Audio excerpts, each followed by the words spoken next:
Salut tout le monde! Aujourd'hui, on plonge dans un petit concept super pratique pour l'écriture, le pluriel des adjectifs. En fait, il faut voir ça un peu comme une équipe de sport. Quand les mots se mettent en gang, au pluriel, ils doivent porter le même uniforme pour bien montrer qu'ils jouent tous ensemble. C'est exactement ce qu'on va regarder aujourd'hui. Alors, la grande question, comment ça marche? Accorder ces adjectifs-là. Mettons qu'on a plusieurs objets, comme des caméras de sécurité ou de petits robots. Comment le mot qui les décrit s'habille pour faire partie de l'équipe? C'est ce qu'on va décortiquer et on va voir que c'est vraiment pas si compliqué que ça en a l'air. On commence avec la règle générale, la plus courante, c'est l'uniforme de base. On prend la lettre S et on l'ajoute tout simplement à la fin du mot. Donc, un petit robot au singulier devient de petits robots au pluriel avec un beau S à la fin de petit. Même chose pour des connexions rapides. Ce fameux S, c'est vraiment le chandail classique qui unit tout le monde sur le terrain. Mais là, qu'est-ce qui arrive si le mot porte déjà son uniforme? Eh bien, c'est la règle des mots déjà habillés.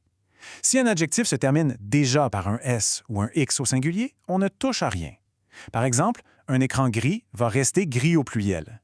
Et quelqu'un de heureux reste heureux. Pas besoin de mettre un deuxième chandail par-dessus le premier, ça ferait juste bizarre.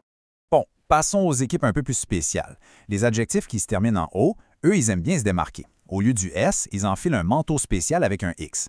Donc, un beau clavier, au pluriel, ça devient de beaux claviers avec un X à la fin de beau. Pareil pour des jeux nouveaux, le mot porte fièrement son X. Ensuite, on a l'équipe des transformistes. Les adjectifs qui finissent par al, attention, ils changent complètement d'allure. Leur fin se transforme carrément en O. Un concept génial va donc devenir des concepts géniaux. Un projet original, des projets originaux. C'est une vraie métamorphose pour bien s'agencer au pluriel. Par contre, on le sait bien, dans n'importe quelle équipe, il y a toujours quelques rebelles. Il existe des exceptions comme les mots banal ou fatal qui refusent de faire cette grande transformation. Ils veulent juste l'uniforme de base. Donc, pour des résultats sans surprise, on écrit des résultats banals, tout simplement avec un S régulier à la fin. Pour terminer, voici le filet de sécurité par excellence. Honnêtement, pas besoin de tout apprendre ça par cœur d'un seul coup. Le dictionnaire en ligne Usito, c'est l'outil indispensable. Dès qu'il y a un petit doute sur l'uniforme à mettre, hop, on tape le mot dedans. C'est vraiment le meilleur moyen de vérifier des accords et d'écrire avec une confiance absolue. Bonne écriture!